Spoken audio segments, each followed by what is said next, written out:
chambre des vieux chromots qu'on appelait les âges de la vie. Et ce sont donc des chromos fin 19e, début 20e siècle, qui représentent la vision du rapport des sexes dans nos sociétés occidentales. Des âges de la vie, c'est donc des pyramides à degrés. Et alors, ce qui était frappant, c'est que l'homme, il était toujours seul. Sauf à 20 ans et à 30 ans, heureux et triomphant, il contemplait femme et enfant.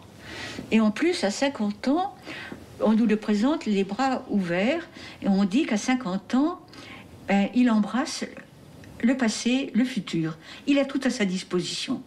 Il a le temps pour lui, l'avenir pour lui, comme le passé, tout lui a réussi. Et après, bien sûr, il va commencer à décliner, mais lentement, tout seul, tranquille, et il meurt sans effroi. Sans effroi. La vignette le dit bien. Puis vous regardez la jeune femme. Elle est seule à 10 ans, et c'est tout. Ensuite, elle est toujours accompagnée d'un homme. Alors, à 30 ans, la maternité lui apporte la félicité.